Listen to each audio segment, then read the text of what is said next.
momento atual é de que está havendo muito estresse por conta de desemprego, por conta de que cada vez mais as mídias sociais exigem mais do ser humano.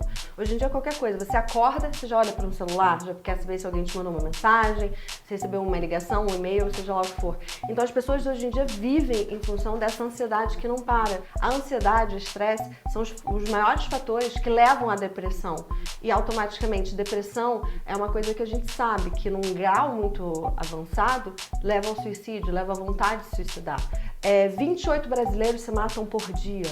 É muita gente. Você imagina que a gente tem 24 horas, os 28 brasileiros não cabem nas 24 horas, a gente excede o número das 24 horas. Ou seja, mais de um suicídio por hora. Perfeito.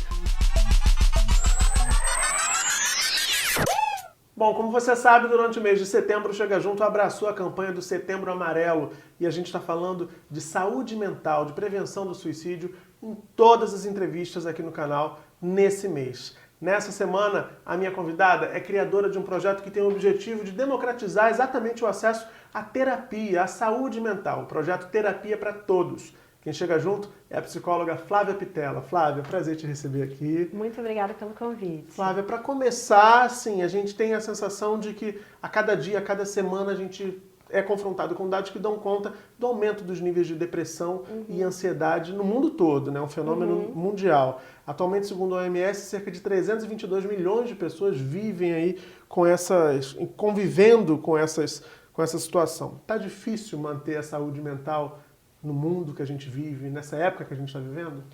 Eu acho importantíssimo falar que o momento atual é de que está havendo muito estresse por conta de desemprego, por conta de que cada vez mais as mídias sociais exigem mais do ser humano. No passado a gente não tinha tanto esse problema porque as coisas aconteciam dentro de um tempo relativamente tranquilo, a gente não tinha tanta urgência. Hoje em dia qualquer coisa, você acorda, você já olha para um celular, já quer saber se alguém te mandou uma mensagem, se recebeu uma ligação, um e-mail, seja lá o que for. Então as pessoas hoje em dia vivem em função dessa ansiedade que não para. E ao mesmo tempo vão acabando adoecendo também por conta disso. Porque é uma cobrança que não termina nunca. É uma dívida que a gente não quita nunca. Porque a gente sempre acha, vou deixar de fazer isso, vou deixar de fazer aquilo para fazer mais para frente. E não consegue fazer. E essa ansiedade acaba depois gerando outras consequências. A ansiedade e o estresse são os maiores fatores que levam à depressão. E automaticamente, depressão é uma coisa que a gente sabe que num grau muito avançado leva ao suicídio, leva à vontade de se suicidar. Então, tem a questão também do indivíduo que dentro do seu quadro depressivo, dentro do seu surto, muitas vezes por conta de alguma perda que ele não consegue, uma frustração muito grande, ele entrar em colapso. Hoje em dia eu vou te dar um dado, você estava falando do dado da OMS, 28 brasileiros se matam por dia. É muita gente. Você imagina que a gente tem 24 horas, os 28 brasileiros não cabem nas 24 horas, a gente excede o número das 24 horas. Ou seja, mais de um suicídio por hora. Perfeito. É assustador. Tem outra pesquisa, né, porque a gente foi estudar para poder preparar essa série de programas aqui, e foi um estudo divulgado no ano passado também pela OMS, que revelou que o brasileiro é o povo mais deprimido e ansioso da América Latina, gente. 5,8% da população do nosso país está afetada. Apesar disso, Flávia, muita gente ainda confunde, não sabe diferenciar o que é uma ansiedade saudável, aceitável, de algo que de fato se mostra disfuncional ou preocupante. Tem níveis, a gente pode fazer essa diferenciação. Como é que a gente aprende a se acostumar com essa ansiedade de chegar sexta-feira para encontrar, sei lá, o namorado, a namorada, de curtir um final de semana, uma balada gostosa, de algo que realmente está te fazendo adoecer? Eu acho que, assim, tem que haver um bom senso, é claro. Você tem que ter uma noção que não é porque você está ansioso para encontrar um colega, para ir para uma festa, para receber a notícia de um trabalho, se você passou ou não na entrevista. Se a empresa vai ou não vai fechar, no momento que a gente está, né, tantas empresas fechando. Que essa ansiedade tem que ser saudável no momento em que você sabe que aquilo não pode, a sua vida não deve depender daquele encontro, daquela situação, daquela resposta. A sua vida deve ter outras coisas onde você se pauta e que você vai ter. Não, se eu não conseguir isso, eu tenho um plano B. eu tenho um plano C e assim por diante. Quando essa ansiedade passa do controle e começa a ter sintomatologias no corpo, você começa a gerar problemas e situações onde você começa a adoecer, o corpo começa a adoecer. Dá sinais? O corpo dá sinal? Do corpo dá sinais. Que tipo de sinal?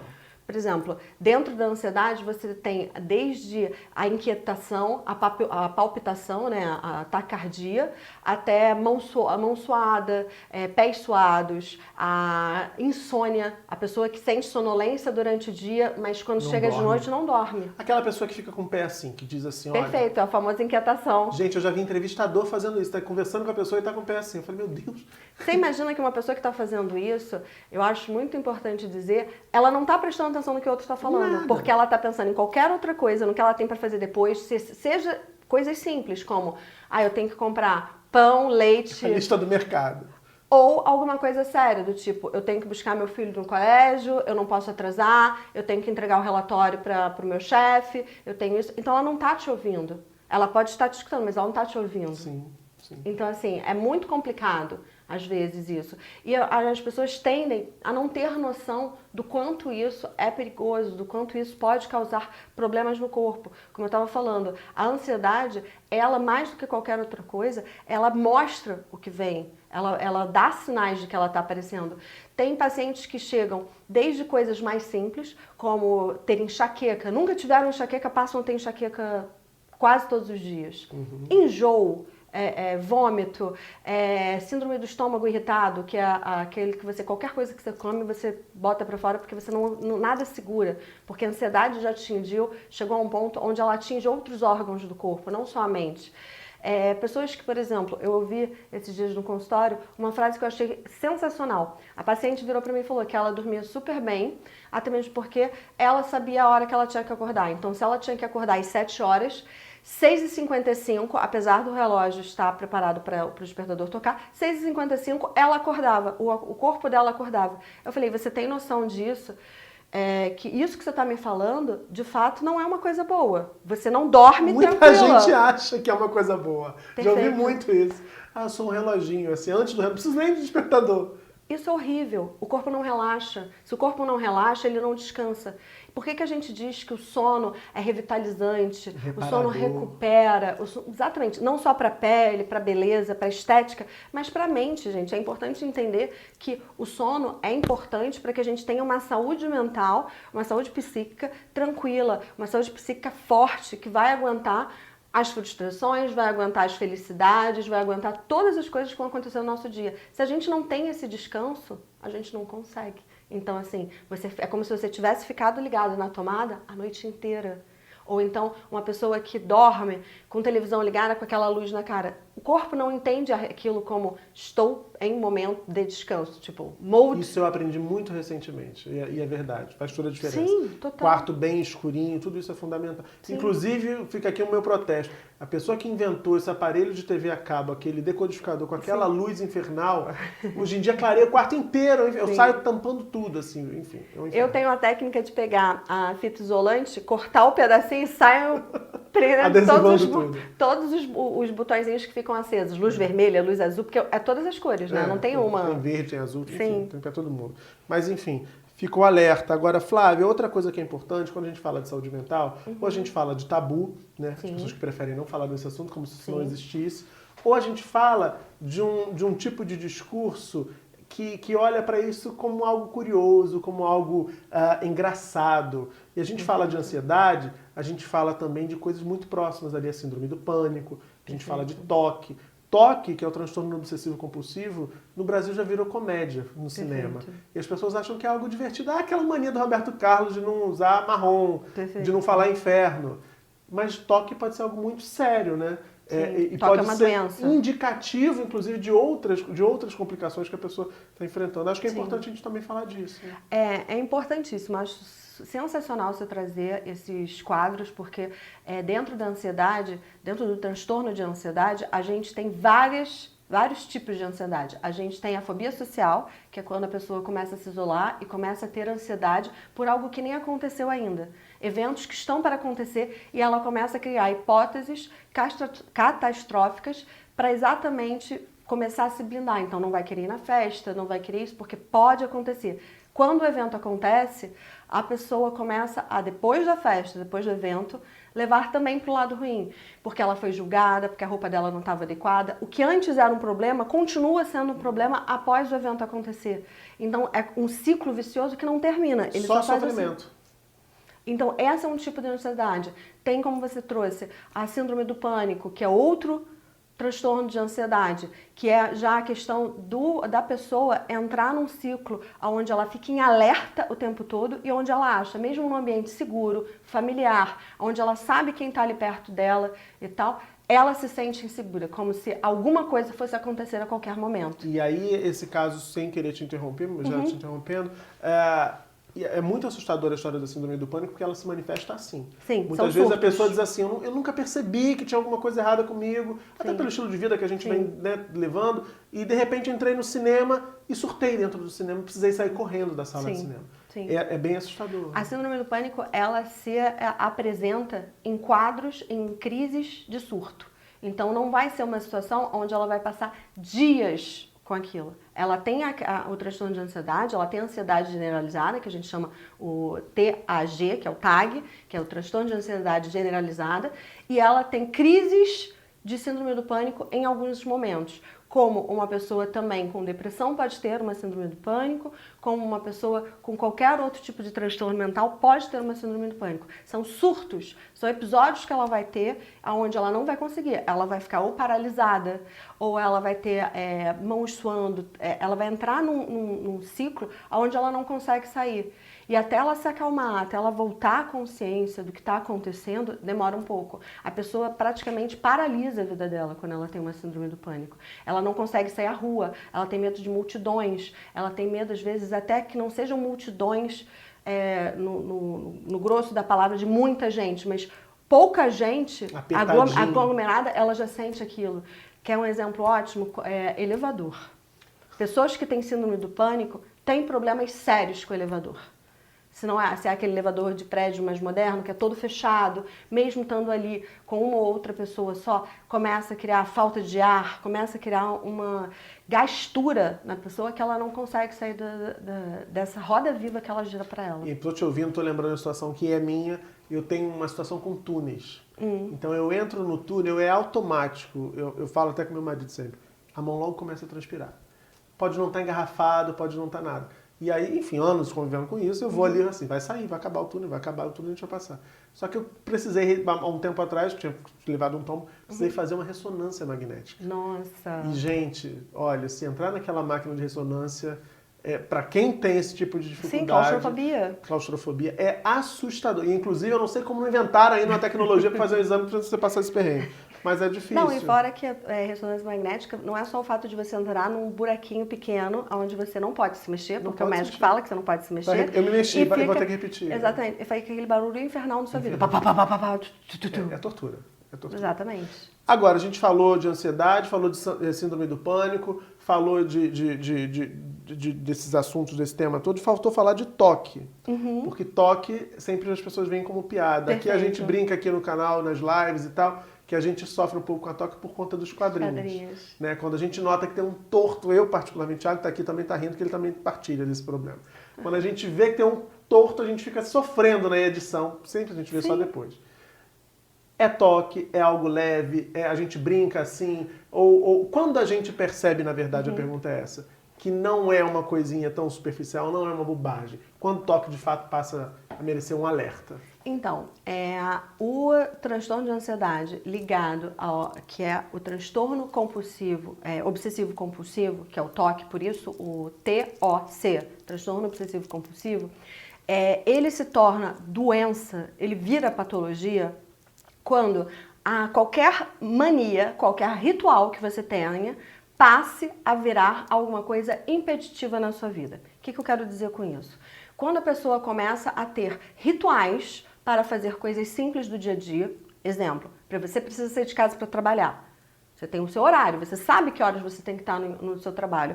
Então você fala, eu tenho que tomar banho, eu tenho que escovar o dente, eu tenho que comer alguma coisa e tal. para poder sair. Você faz o cálculo, você sabe quantos minutos, quantas horas você vai precisar para fazer aquele ritual todo, para poder sair no horário e chegar no horário no local. No momento que a pessoa tem o toque, o que acontece? Ela tem que escovar o dente 10 vezes na frente, 5 vezes atrás, 7 vezes do outro lado, etc e tal. Ela veste a roupa primeiro pelo lado direito, depois pelo lado esquerdo, isso aqui. Então começa a tudo virar uma coisa atrás da outra. O toque, a pessoa passa até no início uma mania e depois viram várias manias. Então, eu acho sensacional aquele filme Melhor Impossível, onde o Jack Nicholson incorpora exatamente um paciente com toque.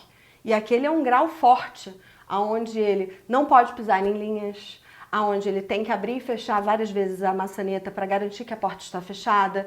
Então, tudo dele demora mais tempo que o normal.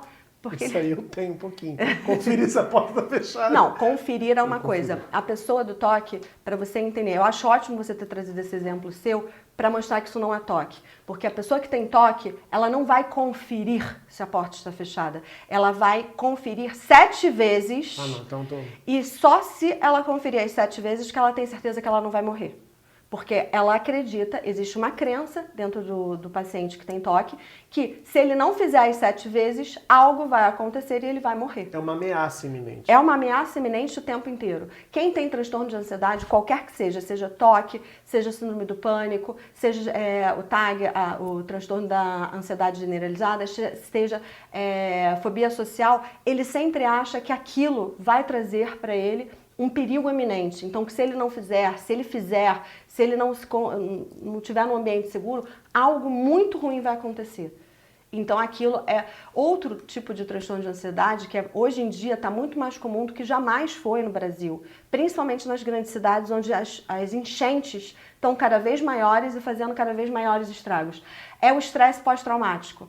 O que acontece? Inclusive, eu atendi uma paciente há poucos dias no consultório, onde estava com um perigo de chuva, aí veio o alerta da Defesa Civil. Aconselho todos a terem isso, porque hoje em dia não dá para brincar com a chuva no Rio de Janeiro. É verdade. Veio o alerta civil e ela mandou para mim 5 horas antes da consulta dela. Eu não vou poder ir na consulta hoje. Aí eu virei e perguntei, mas o que houve?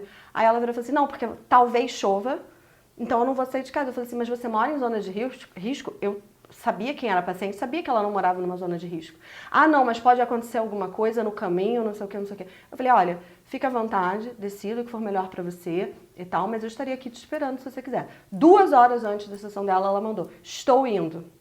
E aí chegou e a gente está trabalhando hoje em dia isso, porque foi uma coisa, um surto que ela teve de ansiedade, desse transtorno pós-traumático, que ele se manifesta não por você ter vivenciado o trauma. Pela possibilidade do trauma. Você assistir alguma coisa, assistir um acidente, eu tenho uma outra paciente, só para poder ilustrar bastante isso, que ela sempre viajou de avião, nunca teve problema. De um mês para cá, ela anda tendo pesadelo quase todos os dias que o avião vai cair. E ela tem uma viagem marcada para outubro para fora do país. E ela falou, eu acho que isso é uma premonição que o avião... Então, assim, começa a se gerar uma crise de algo que nem aconteceu e que ela nunca passou, porque eu cheguei a perguntar para ela, você já passou por alguma situação que você tenha algum resquício de memória que isso possa acontecer, que isso é uma coisa tão ruim assim? E ela virou para mim e falou assim, não, mas é os sonhos, é tudo, eu acho que vai acontecer e tal. Aí ela já trouxe vários sonhos para terapia, onde ela relatava que a turbina do avião estava pegando fogo, coisas onde ela, não é que ela fantasia, mas que o psíquico dela, o inconsciente dela, traz à tona por conta desse trauma que ela vê o outro sofrer. Ela provavelmente viu alguma coisa, assistiu algum filme, ou viu alguma coisa. Notícia, talvez. Perfeito, por isso da chuva, que eu dei o exemplo da chuva.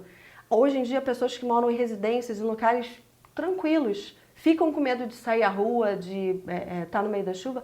Não é nem por uma questão só de, na rua vai ter enchente, o carro vai me levar, qualquer coisa do gênero. Não, é porque já fica com aquilo por causa das notícias, porque quando vem a chuva, é uma bateria de notícias sensacionalistas sobre o assunto, que a pessoa fica assim, gente, se o cara lá do morro teve o deslizamento, eu também vou ter, por mais que eu more num lugar que não tem nem morro.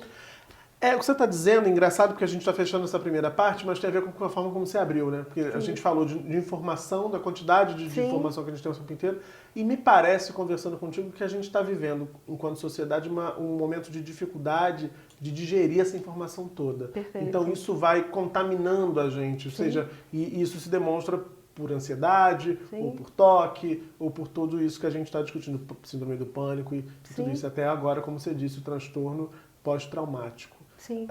Eu vou deixar no ar uma pergunta para você sobre como é que tudo isso que a gente discutiu nessa primeira parte se linka, se é que se linka, com a possibilidade de uma depressão. Perfeito. A gente conversa sobre isso na quinta-feira. Espero que você esteja gostando dessa conversa importante, né? Deixa seu like aqui embaixo, comenta, compartilha para mais gente poder pensar sobre esse assunto. E quinta-feira, 7 da noite, Flávio e eu estaremos aqui esperando por você com mais Chega Junto. Beijão e até lá.